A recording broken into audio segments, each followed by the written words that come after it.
Good morning, students.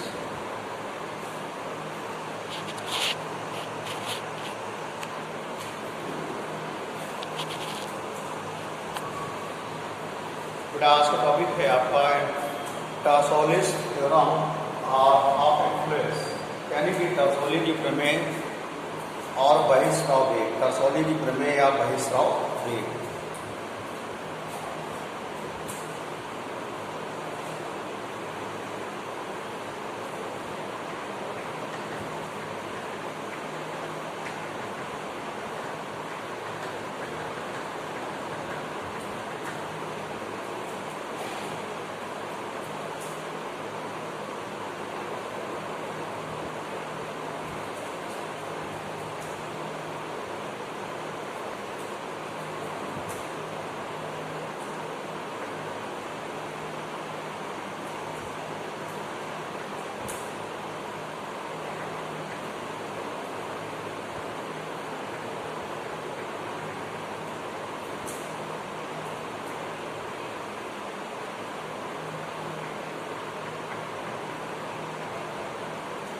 देखिएगा, मान लीजिएगा किसी पात्र में स्पेक्ट्रल है ऊंचाई तक रो घनत्व वाला द्रव भरा है और इसके सतह से स्मॉल h गहराई पर स्मॉल r त्रिज्या का एक छिद्र है और जिससे द्रव v वेग से बाहर निकलता है।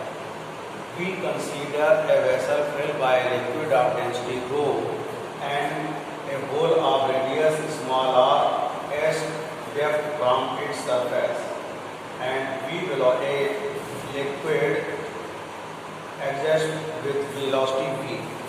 According to Bernoulli's theorem, P1 plus half rho v1 square plus rho gh1 equals to P2 plus half rho v2 square plus rho gh2। देखिए, एटमॉस्फेयर प्रेशर जो होता है बेटा हर जगह समान होता है, ऐसा बताएं आपको। इस पॉइंट में जो प्रेशर होगा वही इस होल पर यानी इस क्षेत्र पर होगा pressure.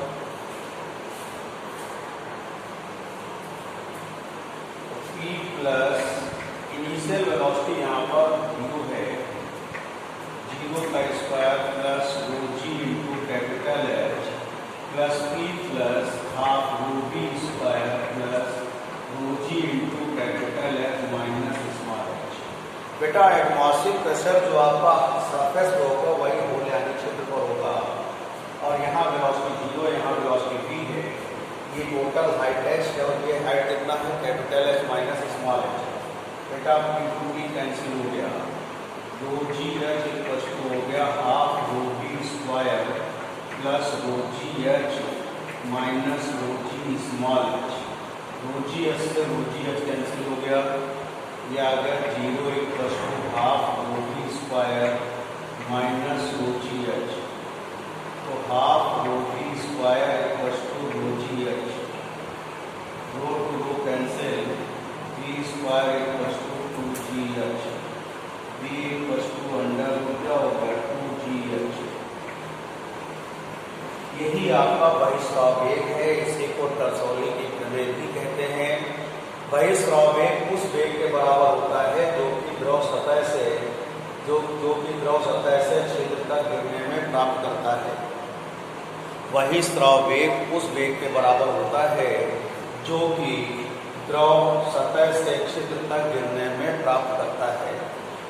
Influence velocity equal to is velocity gain surface to the hole, यानी कि सतह से क्षेत्र तक गिरने में जो वेलोसिटी फाइंड करता है लिक्विड, उसे क्या बोलते हैं, इन्फ्लुएंस वेलोसिटी बोलते हैं या बहिस्राव वेग कहते हैं।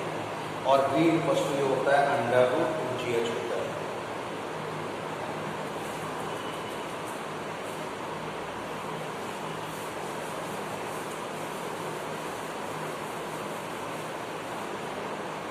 अब देखिएगा, यहाँ से हाइट फाइंड करना है, h इक्वल टू होता है ut plus half gt square. तो यहाँ से देखिएगा capital H minus small h, initial velocity 0 है, प्लस हाफ gt स्क्वायर। तो यह आएगा t, यह आएगा आपके पास capital H minus small h equal to half gt square. तो तो यहाँ से टी स्क्वायर कितना होगा बेटा, 2 capital H minus small H upon G. T आएगा under root 2 capital H minus small H upon G. ये टी की वैल्यू आ गई बेटा, जो कि यहाँ से ये डिस्टेंस इसी टाइम में ये आपका वर्टिकल डिस्टेंस कवर करता है और हॉरिजॉन्टल डिस्टेंस कवर करता है। ये हॉरिजॉन्टल डिस्टेंस हम क्या बोलते हैं, परास यानी कि रेंज बोलते हैं। और ये एच इक्वल टू होता है वेलोसिटी इनटू टाइम। तो एच इक्वल टू आएगा under root 2 G H into under root 2 capital H minus small H upon G. तो एच इक्वल टू आएगा under root 2 G H into 2 capital H minus small H upon G. G cancel हो गया तो common आ जाएगा, H into H minus small H आ जाएगा। ये बेटा रेंज आ गया यानी परास आ गया। लिक्विड का क्या हो गया, परास आ गया।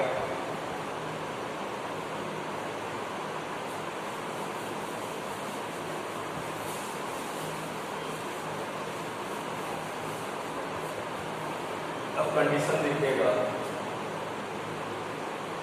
x equal to 2 into under root h into capital H minus small H. If x equal to h by 2 then x equal to h maximum. अगर h की वैल्यू h बाई 2 है यानी होल मिडिल में है तो वहाँ पर range क्या होगी, मैक्सिमम होगी, यानी परास कैसा होगा, मैक्सिमम होगा। तो एच मैक्स इक्वल टू आएगा 2 under root H by 2 into H minus H by 2। H max equal to 2 under root H by 2 into H by 2। H max बराबर 2 इंटू एच बाई 2। तो H max कितना हो जाएगा बेटा, capital यानी इसका महत्तम परास कितना हो जाएगा, कैपिटल एच आ जाएगा। ये टर्सोली की प्रमेय थी, वायस्टॉक वेग था और उसका रेंज यानी परास था। Torricelli's theorem, influence velocity and its range.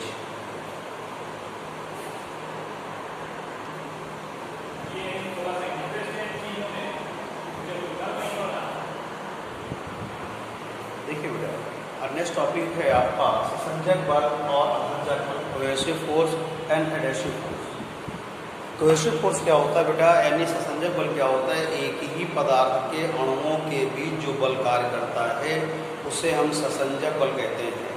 A force act between same types of molecules of the matter known as a cohesive force. Adhesive force क्या होता है, विभिन्न पदार्थ के कणों के मध्य लगने वाला बल, विभिन्न पदार्थ के अणुओं के मध्य लगने वाला बल असंजक बल कहलाता है। A force act between different types of matter of molecules known as a adhesive force. ससंजक बल जैसे केवल जल के अणुओं के बीच लगने वाला बल ससंजक बल है। A force act between molecules of water known as a cohesive force.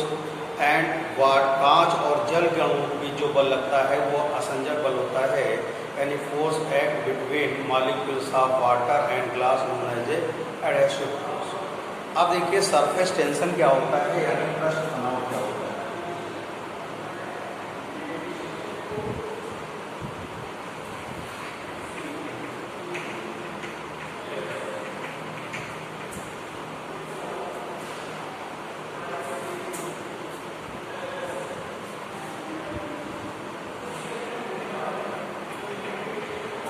देखिए, ध्रुव के पृष्ठ पर खींची गई एक काल्पनिक रेखा पर लगने वाले बल और लंबाई का रेखा की लंबाई का अनुपात पृष्ठ तनाव कहलाता है। ध्रुव के पृष्ठ पर खींची गई एक काल्पनिक रेखा पर लगने वाला ऊपरमुखी बल और रेखा की लंबाई का अनुपात पृष्ठ तनाव कहलाता है। इसे कैपिटल जी से निरूपित करते हैं। इसका मात्रक न्यूटन पर मीटर होता है। If L equals to 1 meter, then E equals to होगा L, यानी द्रव के पृष्ठ की एकांक लंबाई पर द्रव के पृष्ठ की एकांक लंबाई पर लगने वाला बल पृष्ठ तनाव कहलाता है। पृष्ठ तनाव कहलाता है। Surface tension of a liquid is depends upon A surface tension of the liquid defined as the force at per unit length of stress at the liquid surface of the liquid। यानी द्रव के पृष्ठ पर एक काल्पनिक रेखा खींचते हैं। क्या खींचते हैं? एक काल्पनिक रेखा खींचते हैं। द्रव के पृष्ठ पर खींची गई काल्पनिक रेखा पर लगने वाले बल और उसके रेखा की लंबाई का अनुपात पृष्ठ तनाव कहलाता है। द्रव के पृष्ठ पर खींची गई एकांक लंबाई की रेखा पर लगने वाला बल पृष्ठ तनाव कहलाता है। Surface tension is defined as a force at per unit length of the line at the liquid of the surface. और इसका यूनिट क्या होता है? न्यूटन पर मीटर होता है। इसको कैपिटल टी से क्या करते हैं? आप डिफाइन करते हैं। यानी surface tension of a liquid it depends of a force पर unit length of A line stress at the surface of the liquid। Surface tension of the liquid defined as a force act per unit length of a imaginary line at the surface of the liquid। Surface tension is defined as a force act per unit length of a imaginary line at the stress at the surface of the liquid। ये है बेटा आपका surface tension. देखिए बेटा next topic है आपका relation between surface tension and work done in increasing the area. द्रव के पृष्ठ को क्षेत्रफल को बढ़ाने में किया गया कार्य या पृष्ठ तनाव और कार्य में संबंध क्या होता है? सपोज करिएगा एक सरफेस है आपके पास A, B, C। इस पर एक वायर है L लेंथ पर PP।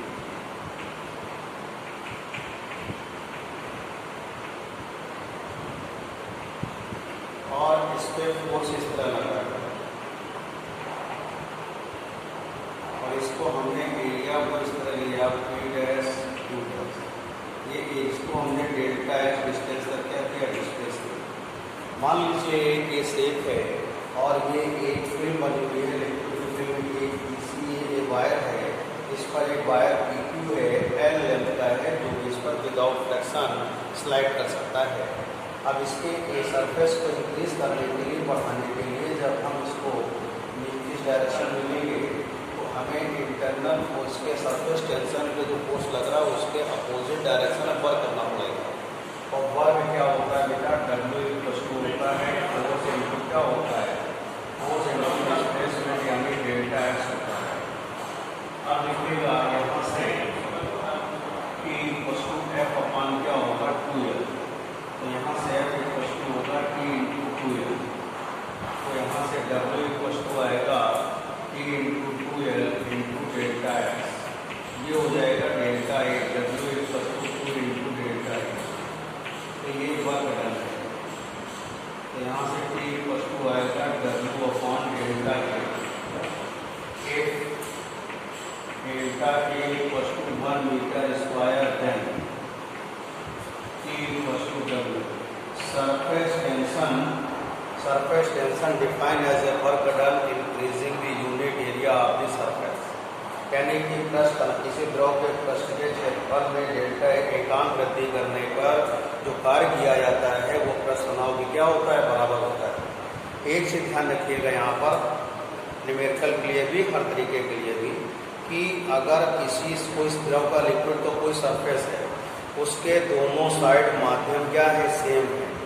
माध्यम क्या है? सेम है। माध्यम आपका एक ही है तो उसके सरफेस कितने होंगे? 2 होंगे। जैसे मान लीजिएगा एक लिक्विड ऊपर भी एयर है और नीचे भी एयर है। मीडियम क्या हो गया आपका? सेम हो गया दोनों साइड में, तो सरफेस 2 होंगे। एक सरफेस ये, दूसरा सरफेस ये। यानी मीडियम 1 तो सरफेस क्या होंगे? 2 होंगे। और अगर मीडियम 2 होंगे तो सरफेस क्या होगा? 1 होगा। जैसे मान लीजिएगा आपने एक बॉल को क्या कहते हैं? सॉलिड बॉल को, एक बॉल को लिक्विड में डाल दिया तो उसके इनसाइड आउटसाइड क्या? लिक्विड है और इनसाइड क्या? उसके इनसाइड क्या है? आपका बॉल का मैटर है, 2 मीडियम हो गए, तो सरफेस क्या होगा, एक ही होगा। जैसे पोकली गेंद लीजिएगा आप, उसके इनसाइड एयर है, आउटसाइड भी एयर है, तो सरफेस कितने, 2 हो गए। एक सॉलिड बॉल लेंगे तो आउटसाइड एयर होगा और क्या कहते हैं, इनसाइड क्या होगा, बॉल का जिससे बनी वो मैटर होगा, यानी मीडियम होगा। यहाँ पे सरफेस कितना हो जाएगा, 1। यानी अगर मीडियम किसी लेयर के इस दोनों साइड मीडियम सेम है तो क्या होगा, उसमें आपके 2 सरफेस होंगे, और मीडियम 2 हैं, मीडियम 2 का मतलब सरफेस क्या हो गया, 1। तो ध्यान रखिए, मीडियम 1 सरफेस 2, और अगर आपके मीडियम 2 है तो सरफेस क्या होगा, 1 होगा। इस बात का ध्यान रखिएगा। जैसे द्रव की एक बूंद होती है, drop of a liquid, outside air inside liquid है, तो यहाँ पे मीडियम 2 हो गए, सरफेस क्या होगा, 1 होगा। ऐसे एयर बबल होता है, यानी बुलबुला होता है, बुलबुले के इनसाइड भी एयर है, आउटसाइड भी एयर है, तो मीडियम 1 हो गया, सरफेस क्या हो गया, 2 हो गया। इस बात को ध्यान रखिएगा, क्योंकि नेक्स्ट आर्टिकल इसके ऊपर बेस्ड है बेटा। देखिए एक्सेस प्रेशर क्या होता है, यानी अतिरिक्त दाब होता क्या है, ये समझिएगा।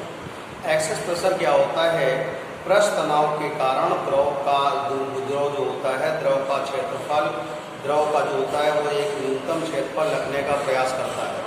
दाब बराबर बल बटे क्या होता है, क्षेत्रफल होता है। क्षेत्रफल कम होगा तो प्रेशर क्या होगा, ज़्यादा होगा।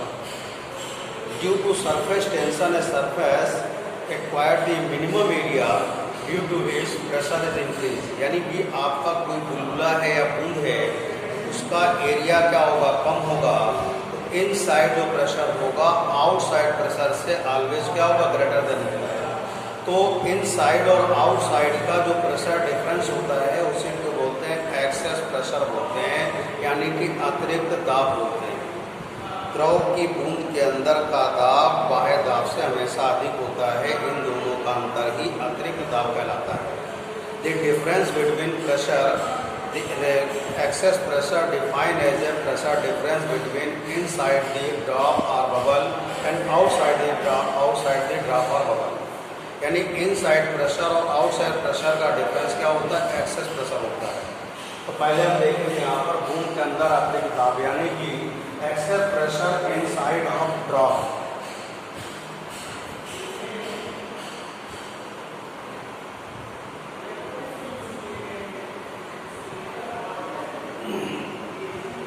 सपोज करिएगा ये कैपिटल आर रेडियस की ये ड्रॉप है। अब इसके रेडियस में डेल्टा आर का हम इंक्रीमेंट करेंगे। इंक्रीज किया हमने डेल्टा,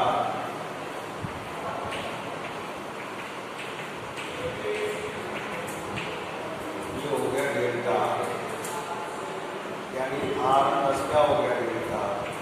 तो मैकेनिकल बर्डन कितना होगा, यानी यांत्रिक कार्य क्या होगा, W इक्वल होता है आपके पास फोर्स इनटू क्या होगा, डिस्प्लेसमेंट, यानी बल गुणे विस्थापन।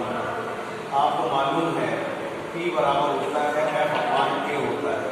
A की वैल्यू कितनी होगी यहाँ पर, 4 पाई आर स्क्वायर।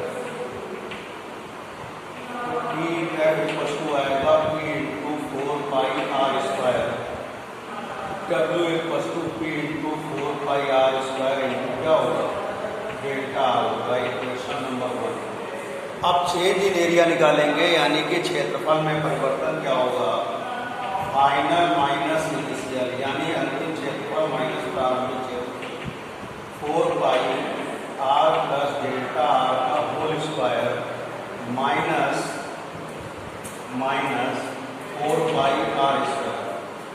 बेटा इसमें अब क्या करना है, आपको a प्लस बी को होल स्क्वायर का फार्मूला लगाएंगे, a square plus B square plus 2a, तो ये होगा R square plus delta R का square plus 2r into delta R minus 4 pi R square.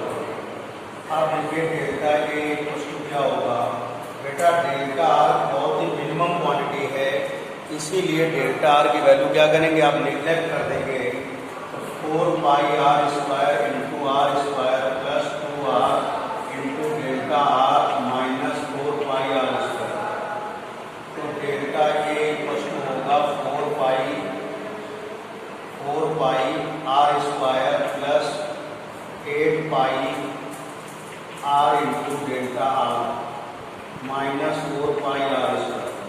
4πr² से 4πr² कैंसिल, तो delta A equal to कितना होगा 8πr into delta are. Question number second. अब देखिए सरफेस टेंशन के due to कितना work done होगा, एरिया इंक्रीज किया है, तो W डैश इक्वल टू होगा T इंटू डेल्टा ए। बेटा यहाँ पर ड्रॉप है यानी बूंद है, मीडियम दो होंगे, इसलिए सरफेस क्या होगा इसका एक ही होगा, तो यहाँ पर क्या आएगा W dash equal to P into 8πr into delta R. Equation third. ये वर्क डन और ये मैकेनिकल यानी यांत्रिक कार्य जो होगा दोनों क्या होंगे इक्वल होंगे, तो W डैश इक्वल टू आएगा W वैल्यू रखिएगा P into 8πr into delta R equal to P into 4πr² into delta. बेटा डेल्टा से डेल्टा कैंसिल हो गया, 4π से 8π कैंसिल हो गया, 2 आ गया, एक r से r की पावर कैंसिल हो गया, तो यहाँ से कितना आ जाएगा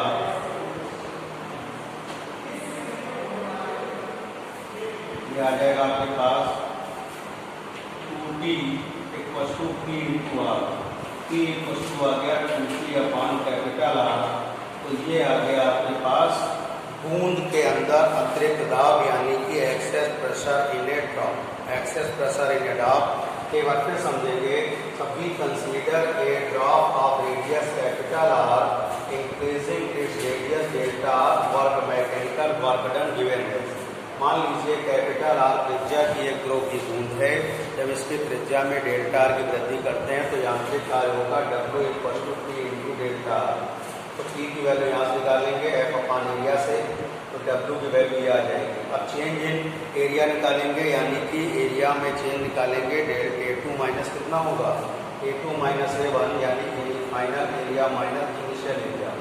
अब देखिएगा ध्यान दीजिएगा डेल्टा इक्वल टू आ जाएगा, सॉल्व कर लेंगे। डेल्टा आर क्या है बहुत ही मिनिमम वैल्यू है, स्क्वायर करेंगे इसलिए और मिनिमम वैल्यू होगी, इसको निगलेक्ट कर देंगे। निगलेक्ट करने के बाद आपके पास ये व्यवस्था होगी delta A equal to 8πr into delta W dash equal to T into delta A होगा। अभी बताया किसी एरिया किसी सरफेस के किसी लिक्विड के सरफेस को इंक्रीज करने में जो बर्डन होता है W dash equal to K into delta A. Draft का यहाँ पर क्या होता है एक ही सरफेस होता है, इसलिए डेल्टा ए हो गया, W डैश और W दोनों इक्वल कर देंगे, सॉल्व करेंगे P equal to 2T upon कितना होगा कैपिटल आर आएगा। देखिए नेक्स्ट आर्टिकल है excess pressure inside the bubble. बुलबुले के अंदर अतिरिक्त दाब का व्यंजक कैसे निकालेंगे। सपोज करिए कैपिटल आर त्रिज्या का एक आपके पास बबल है और इसकी रेडियस को आपने क्या किया है डेल्टा आर क्या क्या इंक्रीज किया है, ये आर हो गया और ये हो गया आपके पास आर प्लस डेल्टा यानी ये हो गया डेल्टा। तो वर्क डन क्या होगा W equal to F into delta R आएगा, E equal to F upon 4πr²। Force की वैल्यू निकाल के आप पुट कर देंगे, इक्वेशन नंबर 1 होगी। इसके बाद change in area delta equal to A2 minus A1, बिल्कुल इसके पहले पर जैसे ड्रॉप वाला बताया बिल्कुल सेम होगा। यहाँ से A plus B whole square का फार्मूला लगाएंगे, A square plus B square plus 2AB यानी R square plus delta R square plus 2R into delta R. Delta R बहुत ही मिनिमम वैल्यू है, इसका स्क्वायर करेंगे बेटा और मिनिमम वैल्यू आएगी, इसलिए इसको निगलेक्ट कर देंगे, तो यहाँ से डेल्टा की वैल्यू आ जाएगी। अब बबल में देखिए आपको बताया था बबल के इनसाइड और आउटसाइड यानी अंदर और बाहर माध्यम का एक ही होता है, यानी इनसाइड भी एयर होती है आउटसाइड भी एयर होती है, अंदर भी वायु है बाहर भी वायु है। तो इसके दो सरफेस हो गए, मीडियम 1 मीडियम 1 तो सरफेस 2, अगर मीडियम 2 है तो सरफेस 1 होगा। यहाँ पे मीडियम 1 है, सरफेस क्या होंगे 2 होंगे, तो W डैश इक्वल टू आएगा T into 2 delta A. Value रखिएगा T into 2 into 8πr into delta, तो W डैश इक्वल टू आएगा T into 16πr into delta R. Equation third. अब ये वर्क डन सरफेस टेंशन के due को mechanical burden यानी यांत्रिक का दोनों क्या होंगे बराबर होंगे, W equal to W dash, ये आएगा आपके पास P into 4π pi R square into delta R equals to T into 16 pi R into delta. यहाँ दोनों को जब बराबर कर देंगे तो ये व्यवस्था आएगी। अब देखिए यहाँ से कैंसिल करेंगे, डेल्टा आर से डेल्टा आर कैंसिल, आर से आर की पावर कैंसिल। ये 16 है, पाई ये 4 पाई ये 4 होगा, तो P into R equals to 40 आएगा। तो यहाँ से पी इक्वल्स टू आएगा 40 अपॉन कैपिटल आर। तो ये हो गया आपका इनसाइड, क्या हो गया आपका inside excess pressure of the bubble. Bubble यानी बुलबुले के अंदर अधिक दाब का सूत्र दिया गया बेटा। तो बेटा ये वर्क करना है, वर्क सभी लोग सेंड करें, बहुत कम लोगों का वर्क आ रहा है, सभी लोग वर्क करें और उसको सेंड करें। तो पर डे वर्क का 1 अंक होता है, 1 नंबर आपका कम होता जाएगा, तो प्रैक्टिकल में 30 नंबर में आपको क्या मिलेगा सोचिए। इसलिए सभी लोग वर्क डेली का डेली सेंड करें। Thank you.